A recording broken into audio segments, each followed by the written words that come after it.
हमारे को जून में उस टाइम जून 2021 में हमारे को लगाया था कोरोना काल में। फिर हमने 10 महीने ड्यूटी की, उसके बाद इन्होंने 31 मार्च की सेवा समाप्त कर दी। इसलिए 60 दिन से आज हम बैठे धरने पे। हमारी मांग है हमारे को नौकरी दो और सुविधा कैडर में डालो 2022 में। जो नौकरी नहीं देंगे किस मुंह से घर जाएंगे? हमारा सामान चला गया, इज्जत चली गई किस मुंह से? अलवर जिले का खेमचंद मीणा था, उन्होंने कल सुसाइड कर लिया। गहलोत सरकार ये नहीं सोच रही है, जो दे अपन धूप में बैठे 60 दिन छोटे छोटे बच्चों को लेके ये बैठी इतने दिन से बैठे परेशान हो रही है। गहलोत सरकार जाएंगे यहाँ से, चाहे हम कितने दिन बैठना पड़े, हम जॉब लेके जाएंगे, ऐसे नहीं जाएंगे सर, कुछ भी कर लो। और राजस्थान की बेरोजगारी की दर है जो 28.8 या ऐसा कुछ है, उसके साथ पहले पायदान पर है। और ये हर रोज़ लगाते हैं कि राजस्थान सतर्क है, राजस्थान रोजगार में नंबर 1 है। भाई साहब, राजस्थान बेरोजगारी में नंबर 1 है, ये बात मान लेनी चाहिए। मुख्य मांगे एक तो पहले तो जी हमारी नौकरी बहाल की जाए, अच्छा, और संविदा कैडर में हमें लिया जाए, और सम्मानजनक वेतन है वो हमें दे करके, और हमारी नौकरी 1 तारीख से जब से हमें हटाया तब से हमारी लगातार की जाए, कंटिन्यू की जाए। नमस्कार दोस्तों, मैं हूं द मोकनाइक न्यूज़ टीम से आपके साथ अविनाश, और इस वक्त मौजूद हैं शहीद स्मारक जयपुर के अंदर। और यहां पे जो भीड़ जम चुकी है और लगातार ये धरना प्रदर्शन चल रहा है, और लगातार धरने प्रदर्शन के अंदर जो महिलाएं पुरुष यहां पे मौजूद हैं, इनसे जानेंगे कि आखिर इनकी मांग क्या है। लगातार ये लोग बढ़ते जा रहे हैं, लगातार संख्या बल बढ़ता जा रहा है, सैकड़ों की तादाद से ये संख्या बल बढ़ता हुआ अब हजारों की तादाद में बढ़ चुका है। इनसे जानेंगे कि आखिर क्यों यहाँ पे धरना प्रदर्शन चल रहा है, क्यों यहाँ पे आंदोलन किया जा रहा है। तो ये जो धरना प्रदर्शन चल रहा है ये किस वजह से लेकर चल रहा है, किस वजह? हमारे को जून में उस टाइम जून 2021 में हमारे को लगाया था कोरोना काल में। फिर हमने 10 महीने ड्यूटी की, उसके बाद इन्होंने 31 मार्च की सेवा समाप्त कर दी। इसलिए 60 दिन से आज हम बैठे धरने पे। हमारी मांग है हमारे को नौकरी दो और सुविधा कैडर में डालो 2022 में। तो इतने दिन हो गए धूप में बैठे हैं, परेशानी हो रही है, फिर भी गहलोत सरकार नहीं सुन रही है। हमारे भाई बहन सुसाइड भी कर रहे हैं। ऐसा कौन सा मामला है सुसाइड करने वाला? जो नौकरी नहीं देंगे किस मुंह से घर जाएंगे? हमारा सामान चला गया, इज्जत चली गई किस मुंह से? अलवर जिले का खेमचंद मीणा था, उन्होंने कल सुसाइड कर लिया। गहलोत सरकार ये नहीं सोच रही है, जो दे अपन धूप में बैठे 60 दिन छोटे छोटे बच्चों को लेके ये बैठी इतने दिन से बैठे परेशान हो रही है। गहलोत सरकार जाएंगे यहाँ से, चाहे हम कितने दिन बैठना पड़े, हम जॉब लेके जाएंगे, ऐसे नहीं जाएंगे सर, कुछ भी कर लो। ये आंदोलन कितने दिन और चलने वाला है आगे? ये चलेगा जब तक हमारे को जॉब नहीं मिलेगी, हम यहीं रहेंगे, कहीं नहीं जाएंगे। मुख्य रूप से मांग क्या है? एक तो जैसे आपका सरकारी नौकरी होना, हमारे को सुविधा कैडर 2022 में डालना और 1 अप्रैल से सेवा लागू करना, और हमारे को नौकरी चाहिए। तो इतनी धूप हो रही है, इतना जो गर्मी का माहौल है, इसमें आप लगातार धरने पर बैठे हैं, किन किन परिस्थितियों का सामना करना पड़ा?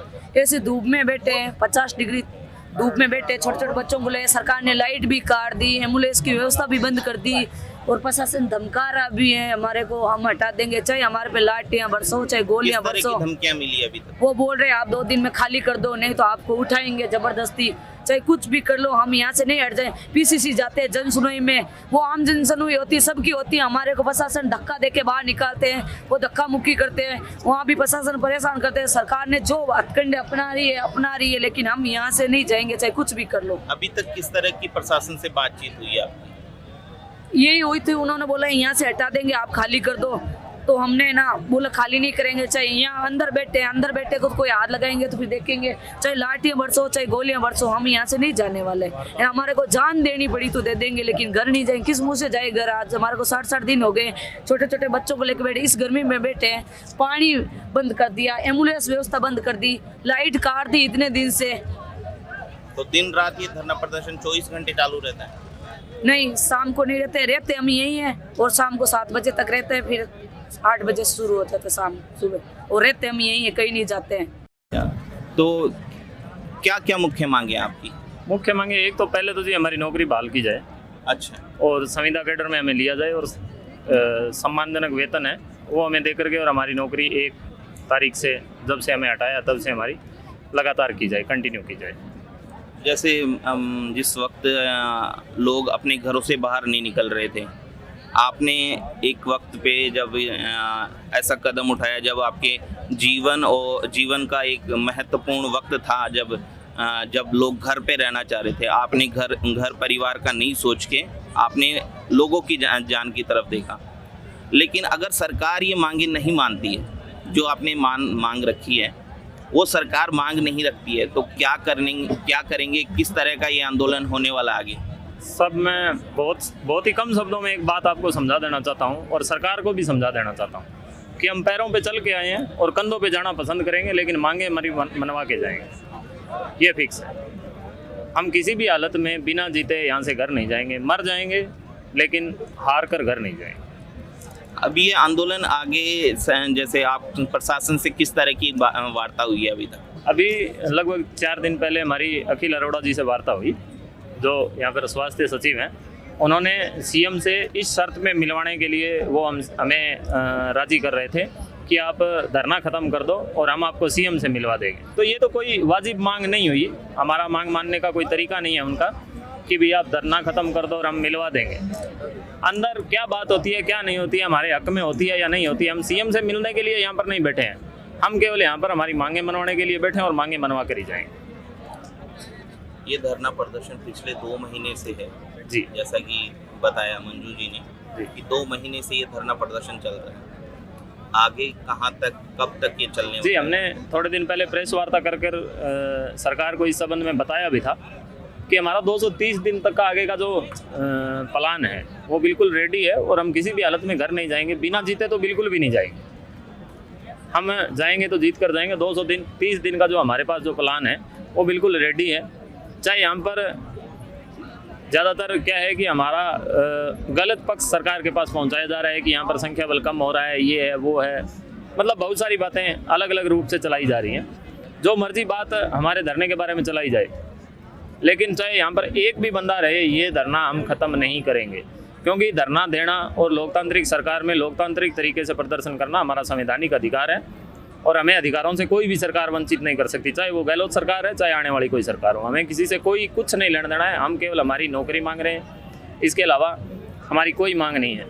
ज़्यादातर मीडिया में इस तरह की बातें जो सक्षम स्तर के नेता हैं उन लोगों की आती है कि ये परमानेंट की मांग कर रहे हैं। हमारी कोई परमानेंट की मांग नहीं है, हम केवल संविदा कैडर की मांग करते हैं और उसी मांग पर अड़ी गए और पिछले 60 दिनों से अड़ी गए। इसके अलावा एक दिन आगे गहलोत साहब का बयान आया था कि ये भर्ती प्रक्रिया से नहीं है, ये सब प्रक्रिया के सींग नहीं होते हैं। प्रक्रिया जिस हिसाब से होती है, हमारा मेडिकल तक उन्होंने मांगा है, हमसे पुलिस वेरिफिकेशन तक मांगा है, हमारे डॉक्यूमेंट्स की जांच हुई है, उसमें हम बिल्कुल सही पाए गए हैं, तभी हमारी भर्ती हुई है। केवल गंगानगर में अब जैसे 550 के आसपास लोग हैं, तो 550 लोगों ने फार्म थोड़ा ही भरा था, वहाँ पर लगभग 15,000 लोगों के फार्म आए थे। हमारा ही क्यों हुआ? क्योंकि हम उसमें योग्य थे तभी हुआ। तो प्रक्रिया पे सवाल उठाना बिल्कुल भी, यदि वो खुद भर्ती करके और यदि प्रक्रिया पे सवाल उठाते हैं तो मेरे हिसाब से ये उचित नहीं है और ना ही किसी भी प्रकार से ये कोई न्यायोचित बात सरकार कर रही है। क्योंकि पिछले 60 दिनों से हम यहाँ पर बैठे हैं। मैं खुद 35,000 की नौकरी करीब को सूरत से छोड़ के आया हूँ और बाकायदा मैं आपको इसका एविडेंस दे सकता हूँ, इसका प्रूफ दे सकता हूँ। वहाँ के जिस संस्थान में मैं काम करता था, भारत सरकार का उपक्रम था, वहाँ का मैं आपको फ़ोन नंबर और बाकी सारी चीज़ें भी दे सकता हूँ कि मैं वहाँ पर नौकरी कर रहा था। लेकिन संकट के समय में राजस्थान सरकार की सहायता करने के लिए हम यहाँ पे आए थे और हमें इस तरह से जो निकाल के फेंका गया है, तो उसके परिणाम बिल्कुल सरकार को भुगतने पड़ेंगे, इसमें कोई दो राय नहीं है। ज़्यादातर ये होता है कि सरकार कह रही है कि हमें ये धमकी दे रहे हैं, पक्ष विपक्ष कर रहे हैं, फलाना है ढिमकाना है। सब हम हैं परेशान और हमें हर एक आदमी में भगवान दिखता है। क्या पता कौन सा बंदा हमारी समस्या का हल करवा दे। किसको तो हम बुलाएं, आपके मंत्री तो हमारे पास आ नहीं रहे हैं, जो आए हैं वो यहाँ पर कुछ बोलते हैं, आगे जाके कुछ बोलते हैं। मतलब बिना पेंदे के लोटा जैसी उनकी हालत है। पहले यहाँ पे बोल के गए कि हम आपका समाधान करवाएंगे, वहाँ जाके कहते हैं मेरे हाथ में कुछ नहीं है। तो किसके हाथ में? मतलब जब सरकारों के हाथ में कुछ भी नहीं है तो क्या करें? गहलोत साहब कह रहे हैं कि हमारे पास ऐसी कोई प्रक्रिया नहीं है। देखिए, हम राजा से मांग करें और राजा कभी बार्गेनिंग नहीं करता, राजा सीधा मतलब उस मांग को पूरा करना चाहिए राजा को। और हम उन्हीं के आश्रय यहाँ पर बैठे हैं। गहलोत साहब संवेदनशील मुख्यमंत्री है और मुझे आशा ही नहीं, पूर्ण विश्वास है कि वो संवेदनहीनता नहीं दिखाएंगे, बिल्कुल संवेदनशीलता ही दिखाएंगे। पिछले काफ़ी दिनों से बहुत सारे घटनाक्रम हुए हमारे साथियों के साथ, मतलब नाकाबिले बर्दाश्त हरकतें हुई, उनको परेशान करने की कोशिश की गई, पीसी से उनको उठाया गया, अलवर में भी उनको उठाया गया, इधर शाहजहाँपुर बॉर्डर में डोटासरा जी से मिलने गए थे, वहाँ भी उनको उठाया गया। तो ये बातें ठीक नहीं है। एक लोकतांत्रिक तरीके से हम हमारा आंदोलन कर रहे हैं, हमारी मांगें जायज़ है। हमने संकट की घड़ी में सरकार का साथ दिया है, अब हम संकट में सरकार को हमारा साथ देना चाहिए। मीणा ने सुसाइड किया है, ऐसे ही यदि हमारे साथी काल कवलित होते रहे तो ये वास्तव में सरकारों के लिए बहुत ही शर्मनाक स्थिति है। और राजस्थान की बेरोजगारी की दर है जो 28.8 या ऐसा कुछ है, उसके साथ पहले पायदान पर है। और ये हर रोज़ लगाते हैं कि राजस्थान सतर्क है, राजस्थान रोजगार में नंबर 1 है। भाई साहब, राजस्थान बेरोजगारी में नंबर 1 है, ये बात मान लेनी चाहिए। इन्होंने कहा है कि हमने 1 लाख लोगों को नौकरी दी है, तो बात सच और झूठ दोनों चीज़ें सामने आनी चाहिए। इन लोगों को ये भी बताना चाहिए कि हमने 28,000 लोगों की रोटियां भी छीन ली है। एक आदेश मात्र से इन्होंने रोटियां भी छीन ली है। साहब, हम हमारा चलता फिरता काम छोड़कर आए थे। हम में से कुछ लोग ऐसे भी है जो मुंबई काम कर रहे थे, 60,000 रुपये की नौकरी थी, वो छोड़ के वो घर आने की आस में कि राजस्थान में गहलोत साहब हैं, गहलोत साहब ने आज तक किसी को एक बार लेने के बाद निकाला नहीं है, इस आस में हम घर पे आए थे। और इन्होंने हमारी पीछे का भी मतलब जो था वो भी छिनवा दिया और यहाँ का भी छिनवा दिया। तो इस तरह की बातें सरकारों को नहीं करनी चाहिए, चाहे वो सरकारें कोई सी भी हो। मैं कोई भाजपा कांग्रेस या ऐसा कुछ भी नहीं कहना चाहता, लेकिन जो इस तरह की हरकतें हैं वो गलत है।